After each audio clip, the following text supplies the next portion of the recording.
नमस्कार, आप देख रहे हैं 5 की बात। मैं हूं नगमा। यूके की अदालत में गंभीर साइड इफेक्ट्स की बात मानने के बाद से एस्ट्राजेनेका ने अपनी कोविड-19 वैक्सीन की बिक्री बंद करने की बात कही है। एस्ट्राजेनेका वो कंपनी है जो कोविड-19 की वैक्सीन कोविशील्ड बना रही थी। एस्ट्राजेनेका कंपनी अब दुनिया भर में अपने कोरोना के टीके को वापस ले रही है। कुछ दिनों पहले ही फार्मास्यूटिकल कंपनी एस्ट्राजेनेका ने एक कोर्ट में वैक्सीन के खतरनाक साइड इफेक्ट्स की बात आखिरकार स्वीकार की थी, लेकिन साथ ही यह भी कह दिया था कि इसके साइड इफेक्ट्स बहुत कम मामलों में देखे गए हैं। इसके बाद कंपनी की ओर से यह कदम उठाया गया है। कंपनी का यह कहना है कि दुनिया भर में एस्ट्राजेनेका की कोविशील्ड वैक्सीन की मांग कम होने के बाद वो ये कदम उठा रही है। खबर के मुताबिक एस्ट्राजेनेका ने वैक्सीन को वापस लेने का आवेदन 5 मार्च को दिया था, जो 7 मई यानी कि कल ही प्रभावी हुआ। लेकिन एस्ट्राजेनेका के इस कदम के बाद वो लोग कुछ परेशान जरूर हैं जिन्होंने कोविशील्ड वैक्सीन ली है। उनके सामने कई बड़े सवाल हैं जो उन्हें परेशान करते हैं। सवाल यह है कि क्या वाकई कोविशील्ड के साइड इफेक्ट्स हैं, क्योंकि कई केसेस में ऐसे देखे गए हैं। ये तो खुद वैक्सीन कंपनी भी मान रही है, ये जरूर कह रही है कि कम मामले आए हैं। और अगर उन्होंने कोविशील्ड लगवाई है तो कहीं उनको कोई सावधानी बरतने की जरूरत तो नहीं है। ये भी सवाल है कि आखिर कोविशील्ड के ऐसे प्रभाव कब तक रह सकते हैं, यानी जब आपने टीका लिया उसके कितने समय बाद तक कोविशील्ड के साइड इफेक्ट्स आपको हो सकते हैं। क्या वो टीके के बावजूद खुद को पूरी तरह से स्वस्थ मान सकते हैं? तो ये तमाम सवाल लोग अब पूछ रहे हैं। हालांकि इसके पहले भारत सरकार ये बता चुकी है कि भारत में लगने वाले कोरोना टीकों के प्रभावों का बाकायदा हिसाब रखा गया है और लाखों में कुछ ही मामले ऐसे सामने आए हैं जिनमें ऐसा कोई प्रभाव दिखा है, लेकिन लोग तो इस बात पर बात कर ही रहे हैं और लोगों के मन में कई सवाल भी आ रहे हैं। इस बीच सीरम इंस्टीट्यूट ऑफ इंडिया यानी कि वो कंपनी जो भारत में कोविशील्ड बना रही थी, सीरम इंस्टीट्यूट ऑफ इंडिया ने कोविशील्ड को वापस लिए जाने पर प्रतिक्रिया जताई है, क्योंकि यही कंपनी भारत में कोविशील्ड बनाती रही। सीरम इंस्टीट्यूट का ये कहना है कि दिसंबर 2021 से ही कोविशील्ड का उत्पादन बंद है। कोविशील्ड के सारे रेयर साइड इफेक्ट्स पहले से ही जाने जा चुके हैं। कोविशील्ड में हमने पारदर्शिता और सुरक्षा को सबसे ज्यादा अहमियत दी है। कोविशील्ड की वजह से लाखों जानें बची भी हैं। तो चलिए, ये सही है कि लाखों जानें बची हैं, लेकिन अगर एक जान भी गई तो सवाल जरूर उठता है कि अगर फेटल साइड इफेक्ट है तो क्या इसकी पूरी तरह से जांच पड़ताल की गई थी वैक्सीन देने के पहले? हमारे साथ डॉक्टर धीरज कौल इस वक्त जुड़ रहे हैं, जो वरिष्ठ चिकित्सक हैं ब्रुकलिन, न्यूयॉर्क में। धन्यवाद आपका डॉक्टर धीरज कौल। जो लोगों के मन में अब सवाल आ रहा है एस्ट्राजेनेका के बयान के बाद और उनकी वैक्सीन अब जो वो मार्केट से हटा रहे हैं उसके बाद, कि जिन लोगों ने वैक्सीन ली है, बहुत सारे लोगों में साइड इफेक्ट्स नहीं है, लेकिन अगर एक आध केसेस में भी होता है तो कब तक उसके साइड इफेक्ट्स या उसके लक्षण नजर आ सकते हैं, ये एक चिंता है। नमस्कार, thank you for having me on the show. आपने बहुत धन्यवाद। आपने एक बहुत इंपॉर्टेंट पब्लिक अवेयरनेस का क्वेश्चन उठाया है। मैटर ऑफ फैक्ट, मैं कोविड के रिसर्च में इन्वॉल्व था, डाटा माइनिंग में, और अभी भी हूँ।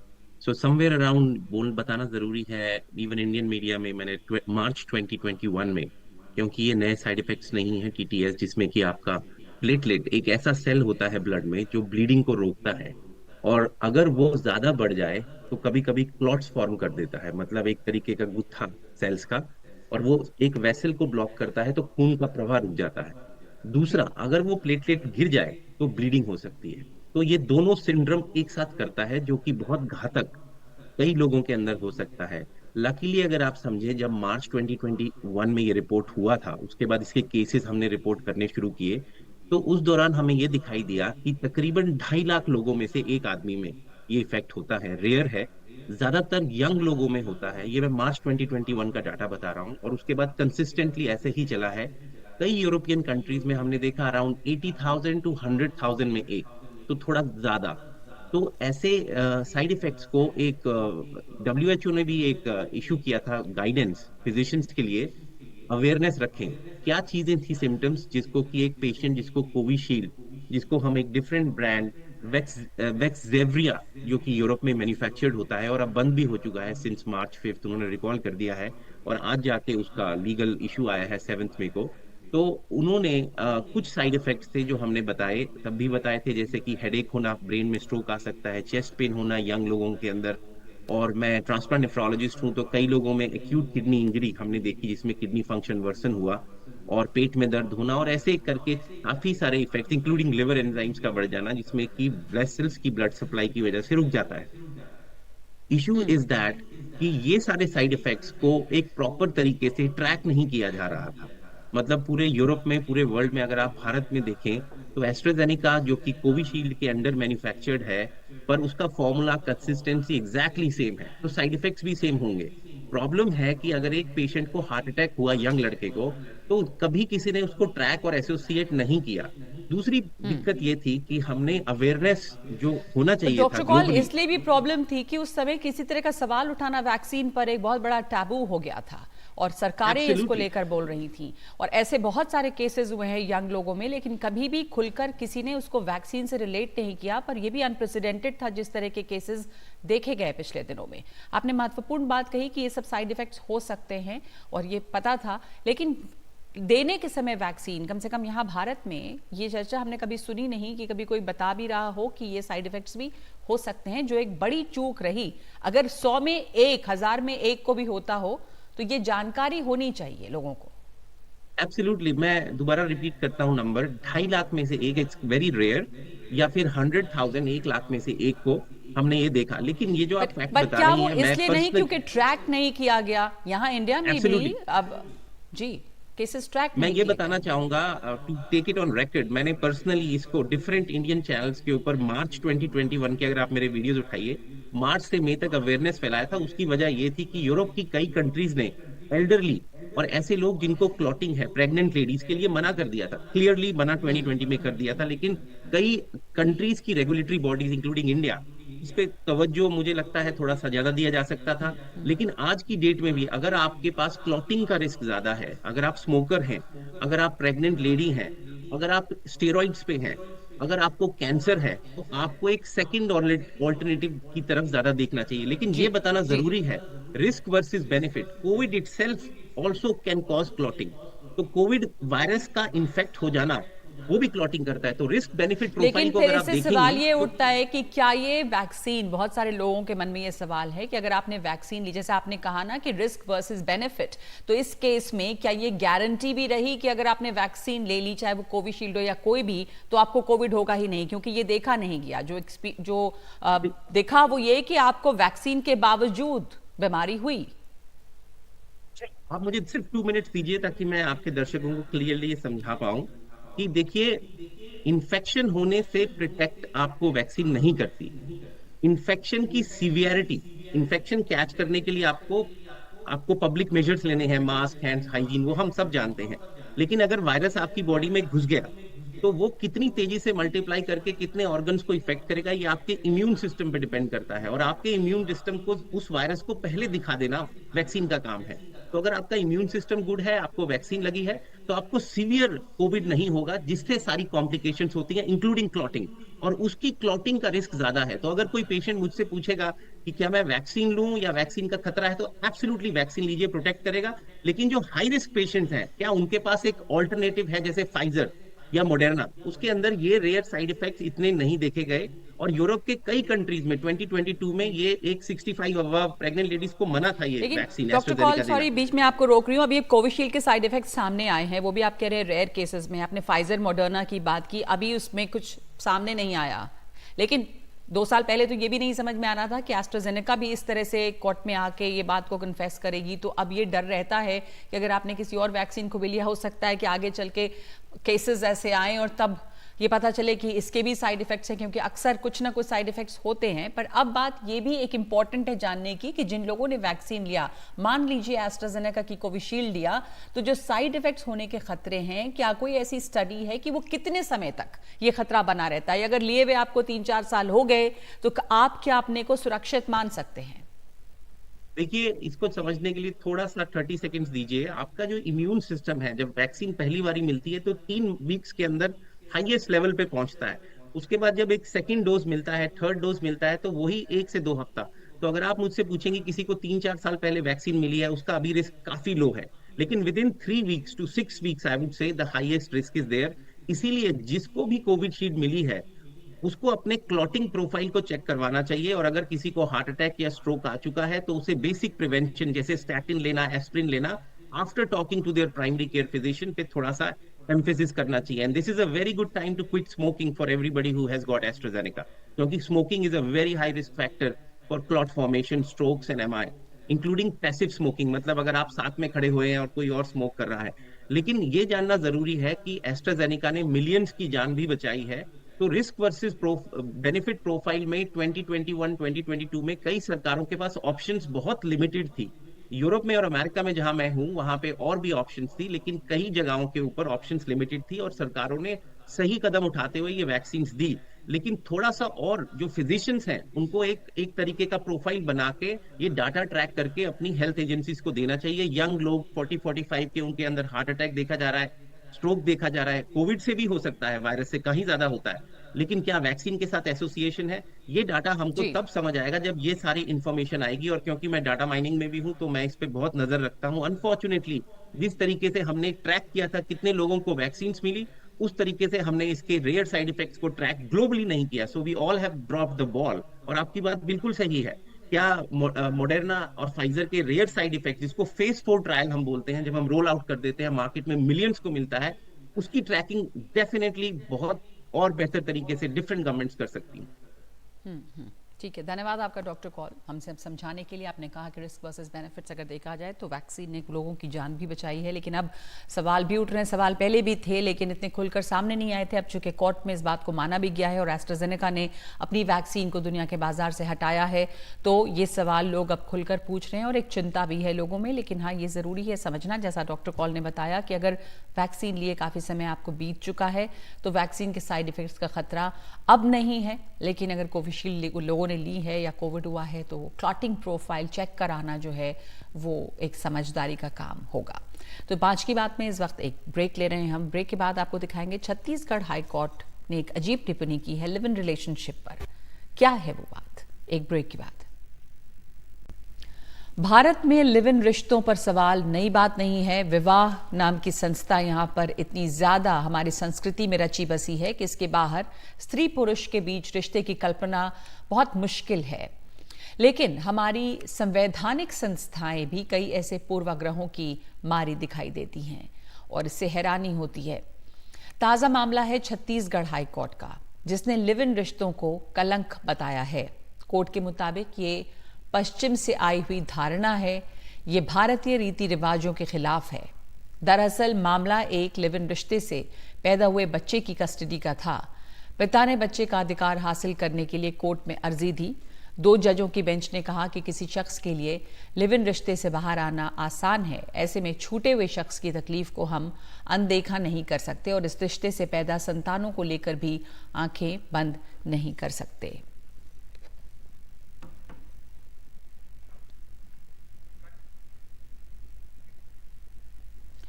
और आपको दिखाते हैं कि अब यहाँ पर हमारे देश में इसमें कानून क्या कहता है, भारतीय संविधान और कानून इसे किस तरह से देखता है।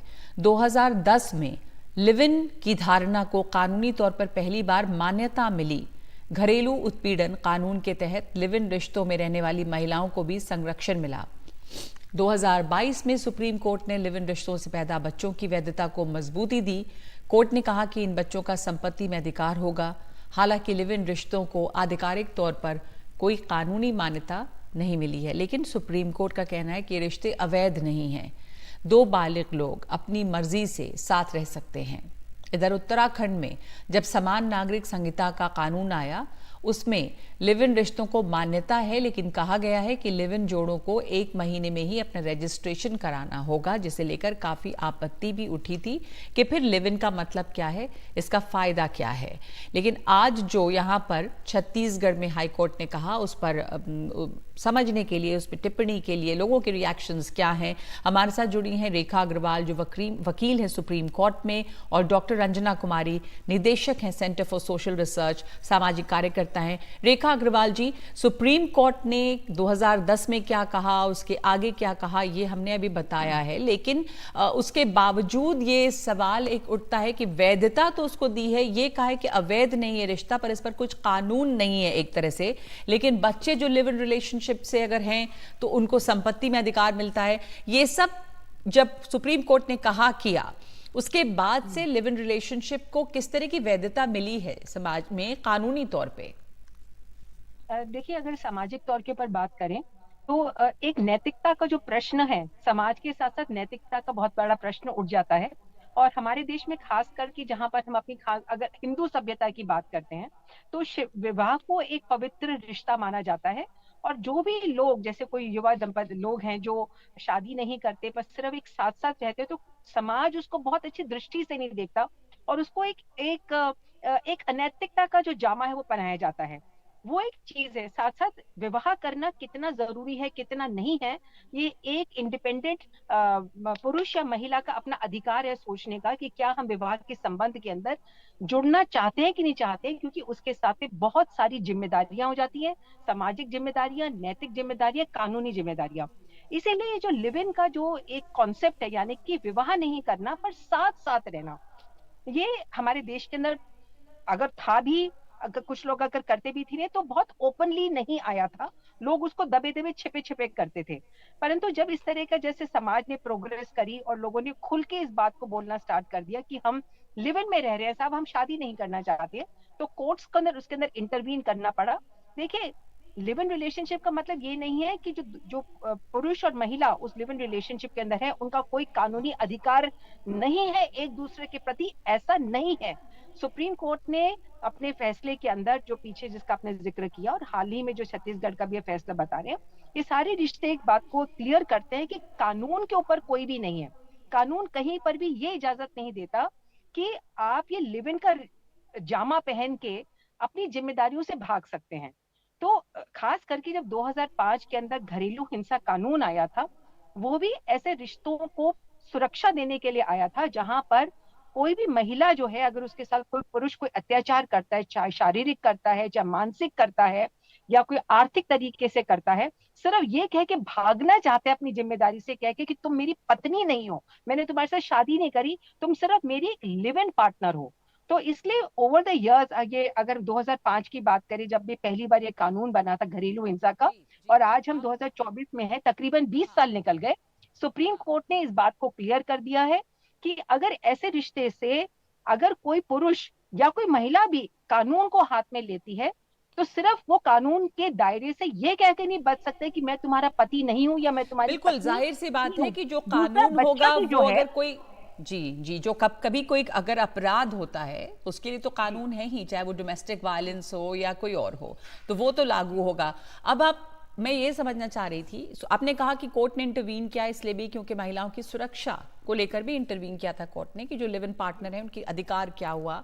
पर अब इसके ऊपर कानूनी पोजीशन क्या है? अगर 2010 में लिव इन की धारणा को कानूनी तौर पर मान्यता मिलती है, उसके बाद छत्तीसगढ़ में भी हाई कोर्ट जिस तरह की टिप्पणी करता है, उस पर आपको आश्चर्य या हैरानी नहीं होती है कि मान लीजिए कि समाज में बहुत स्वीकृति ना हो, बट क्या एक इंस्टीट्यूशन के तौर पे कानून में से इस तरह की बात करना आपको आश्चर्यजनक लगता है कि ये कोर्ट को इस तरह की टिप्पणी जो की है आज कोर्ट ने? देखिए, इसके ऊपर कमेंट करना अभी सही नहीं होगा क्योंकि ये कानूनी मामला है और कोर्ट का एक जो जजमेंट है उसको उसी कानूनी से मैं जी समझना चाह रही थी कि जब 2022 में कोर्ट ने लिव इन रिश्तों से पैदा बच्चों को वैधता को मजबूती दी, वैधता दी, हाँ ये सुप्रीम कोर्ट ने कहा, 2010 में लिव इन की धारणा को कानूनी तौर पर मान्यता मिली, रंजना जी, तो फिर आज जब छत्तीसगढ़, यानी कि ये जो सुप्रीम कोर्ट ने कहा उसका जो इम्पैक्ट है वो हमारी लोअर कोर्ट्स पे या सोसाइटी पे बहुत ज्यादा नहीं है हुआ है, ये साफ होता है जो छत्तीसगढ़ की कोर्ट ने आज कहा उसे। नहीं, असल में इस फैसले को मैंने बहुत ध्यान से पढ़ा और 3-4 बातें बड़ी अजीब लगी मुझे। एक तो ये कि इसमें जो शादी है वो हिंदू तरीके से है कि उन्होंने स्पेशल मैरिज एक्ट के तहत रजिस्ट्रेशन कराया है, और वो मुस्लिम है और पति और पत्नी हिंदू हैं, तो उसको डिफाइन ही नहीं किया इसमें, उन्होंने उसको एक्सप्लेन ही नहीं किया है कि आखिर इस रिश्ते का स्टेटस है क्या। अगर वो इसमें स्पेशल मैरिज एक्ट में है तो ये तो शादी है, आपस में शादी हुई है, तो फिर ये लिव इन कैसे है, एक बात। दूसरी बात ये कि इसमें बिल्कुल ये स्पष्ट नहीं किया गया है कि जो पर्सनल लॉज हैं, हिंदू पर्सनल लॉज या मुस्लिम पर्सनल लॉज, किस तरह से कौन से किस इस रिश्ते में कैसे डिफाइन किए जा रहे हैं, ये भी हमें इसको पढ़ के पूरी फैसले में नहीं समझ में आया। तीसरी बात, मतलब हमने कई कानून विद लोगों से भी बात की इस पर, क्योंकि तीसरी बात ये कि देखिए इसमें एक बड़ा आसान है कह देना कि वेस्टर्न तरीका है और ये वेस्ट से आए लिव इन रिलेशनशिप, और इसलिए हम लोग इसको स्वीकार नहीं करते हैं। लेकिन आप देखिए अभी हमारे जो इस तरह के तमाम पौराणिक जो हमारे किस्से हैं उनमें तमाम लिव इन रिलेशनशिप की बातें आती हैं, एक्स्ट्रा मैरिटल रिलेशन की बातें आती हैं। तो मुझे तो ये लग रहा है कि अजीब सा कुछ बार बार वेस्ट की तरफ उंगली दिखा देना और किसी बात को कह देना कि ये गलत है, जबकि हमारे अपने कानून में स्वीकृति है, जो डोमेस्टिक वायलेंस का कानून है उसमें भी राइट्स दिए गए हैं, लिव इन रिलेशनशिप को रिकॉग्नाइज किया गया और कहा गया कि उसमें भी वायलेंस स्वीकार नहीं किया जाएगा। और चौथी बात जो मुझे बड़ी अजीब लगी कि ना तो बच्चे की सुरक्षा, ना महिला की सुरक्षा की कहीं इसमें बात है। इसमें साफ साफ उन्होंने डिसमिस कर दिया है पिटिशन को, पिता के पिटिशन को, कि वो बच्चे की कस्टडी चाहते हैं ताकि वो अच्छी तरह देख रेख कर सके। फिर उन्होंने तो इसमें ये कहा कि इस रिश्ते से पैदा कलंक है और ये सब कहना, मतलब मुझे लगता है बिल्कुल समाज की जिस तरह समाज जिस गति से जा रहा है, हमारे न तो न्यायविद उस गति को समझ पा रहे हैं और ना ही हमारे न्यायालय उस तरह की न्याय दे रहे हैं। और इतना एक तरह से आंख बंद करना हुआ कि जो बदलाव समाज में आ रहे हैं उसको आप नहीं देखते हुए अगर सिर्फ बता दें कि ये कलंक है और पश्चिम से आया है, तो समस्या अगर आपको लगती है तो उससे आंख मूंदना हुआ। दूसरे की जब ये कहते हैं कि रिश्ते से पैदा संतानों को लेकर भी आंखें बंद नहीं कर सकते, तो क्या इसका मतलब निकलता है रंजना जी? क्योंकि कोर्ट ने तो उन बच्चों की वैधता या उनके अधिकारों को लेकर पहले ही बात कही है सुप्रीम कोर्ट ने। असल में तो इस फैसले से ये निहित करना, अगर हमारे सुप्रीम कोर्ट के जजमेंट को ये फैसला ऑनर करता है तो उसको एस्टेब्लिश करना चाहिए था कि पिता की संपत्ति में इस बच्चे का हक होगा, पिता पर इतनी जिम्मेदारी डाली जाएगी कि वो इस तरह का खर्च करे और उस बच्चे की देख रेख करे। मतलब ये सब कुछ छोड़ के सिर्फ उन्होंने क्लेम किया कि हमको बच्चे की कस्टडी चाहिए क्योंकि हम उसकी देख रेख करना चाहते हैं, और कोर्ट ने कहा कि हम इसको डिसमिस करते हैं क्योंकि ये मुस्लिम और हिंदू विवाह है, मुस्लिम विवाह में बहु विवाह प्रथा है, मतलब और तरह की सब बातें कही गई है, लेकिन कहीं भी उस बच्चे की प्रोटेक्शन के लिए, उस बच्चे की राइट्स के लिए कहीं एक लाइन नहीं कही गई, उस महिला की राइट्स के लिए कहीं एक लाइन नहीं कही गई है। तो इस तरह के जजमेंट्स अक्सर, और किसी तरह से मैंने बहुत ध्यान से जजमेंट को इसलिए भी देखा कि इस तरह की जजमेंट जो जिले के न्यायालय हैं या राज्यों के हाईकोर्ट से वहां से आ रहे हैं, और इनका कोई अंततः फिर नुकसान किसका है? उस बच्चे का नुकसान है, उसकी राइट्स के बारे में कोई बात नहीं कही गई यहाँ पर, उस पत्नी का नुकसान हो गया, उस लिव इन रिलेशन। क्योंकि अगर आप मानते हैं कि स्पेशल मैरिज एक्ट के तहत हुई शादी वैध शादी है, तो फिर तो ये वैध शादी थी, इसमें लिव इन कहाँ था?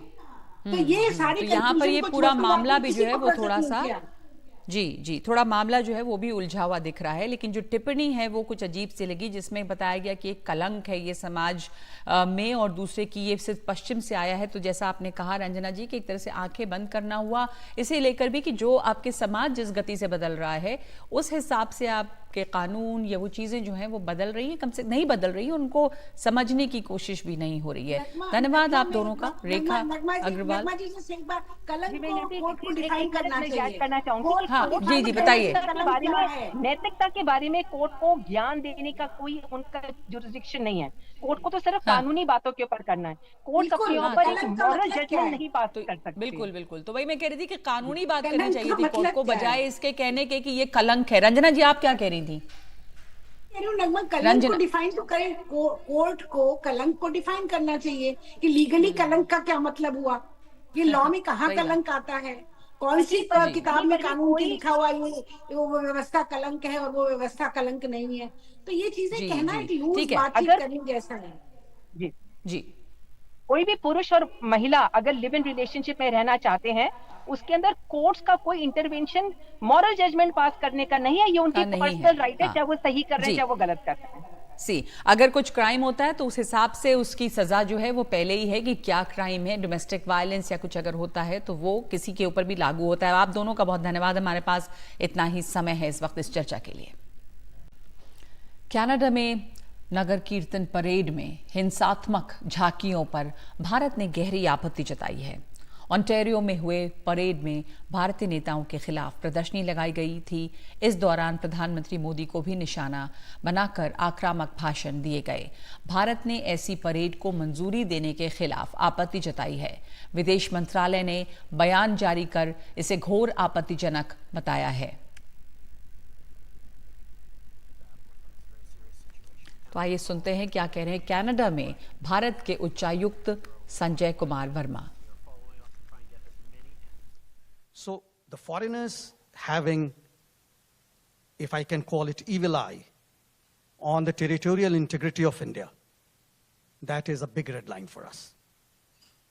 Indians will decide what will happen to India. Indians will decide the fate of India.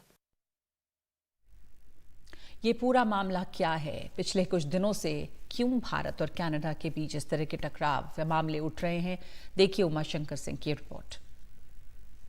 Canada में नगर कीर्तन परेड में हिंसात्मक झांकियां दिखाए जाने पर भारत ने गहरी आपत्ति दर्ज कराई है। भारत ने कहा है कि कनाडा जो है वो हिंसा का महिमा मंडन कर रहा है और ये किसी सभ्य समाज में ऐसा नहीं होना चाहिए। कानून का सम्मान करने वाले किसी लोकतंत्र में चरमपंथियों को अभिव्यक्ति की आज़ादी के नाम पर इस तरह की छूट नहीं मिलनी चाहिए कि वो अपनी मनमर्जी करें और जो चाहें वो दिखाएं। भारत ने अपने राजनयिकों की सुरक्षा को लेकर भी चिंता जताई है और कहा है कि उनकी सुरक्षा जो है वो कनाडा सरकार की जिम्मेदारी है और उसे ये सुनिश्चित करना चाहिए ताकि जो भारतीय राजनयिक हैं वो अपना काम बिना किसी डर के या बिना किसी खौफ के कर सके, अपनी जिम्मेदारियों को निभा सके। राजनीतिक वजहों से हिंसा को बढ़ावा दिया जा रहा है, ये लगातार भारत जो है अपनी बात में, अपने बयान में कहता रहा है। ये जो नगर कीर्तन है वो माल्टोन में निकाली गई थी जिसमें कई झांकियां पेश की गई। ओंटारियो के नज़दीक हुए इस परेड में भारतीय नेताओं के खिलाफ जो है वो झांकी निकाली गई। पीएम मोदी को भी निशाना कर आक्रामक बातें जो है वो इस झांकी के दौरान की गई। भारत पर निज्जर की हत्या का दोष मरते हुए सजा की बात की गई और भारत ने ऐसी परेड को मंजूरी देने के खिलाफ जो है वो अपनी गहरी आपत्ति जो है वो जताई है। विदेश मंत्रालय ने जो बयान दिया है उसमें ये भी कहा है कि भारत जो है वो लगातार कनाडा से इस बात को लेकर चिंता जताता रहा है। कनाडा में किस तरह से अतिवादी तत्व जो हैं वो भारतीय नेताओं को निशाना बनाते रहे हैं वो पहले भी सामने आया है। पिछले साल ही जो पूर्व प्रधानमंत्री इंदिरा गांधी की हत्या की जो झांकी है वो पेश की गई थी और आपत्तिजनक बातें जो है वो की गई थी। भारतीय राजनयिकों की तस्वीरें जारी कर भी हिंसा की बात की गई थी और उनको जान से मारने तक की धमकी दी गई थी। तो कनाडा ऐसे आपराधिक अलगाववादी तत्वों पर रोक लगाए, ये भारत लगातार मांग करता रहा और ऐसे तत्वों पर कार्रवाई की मांग करता रहा। साथ ही साथ भारत ने कई बार ऐसे आतंकवादी जो कि भारत ने जिनको आतंकवादी घोषित कर रखा है उससे भारत को सुपुर्द करने की मांग वो भारत करता रहा है, लेकिन कनाडा उन बातों की सुनवाई नहीं करता। और खासतौर पे जो वहाँ पे राजनीतिक वजह है जहाँ पर कि अलगाववादी भावना को भड़काकर वहाँ के जो पीएम है जस्टिन ट्रूडो, जिनकी की सरकार एक अलगाववादी सिख नेता के समर्थन पर टिकी है, तो राजनीतिक वजहों से वहाँ जिस तरह से हिंसा को बढ़ावा दिया जा रहा है, इन सब बातों को लेकर विदेश मंत्रालय ने गहरी आपत्ति दर्ज कराई है।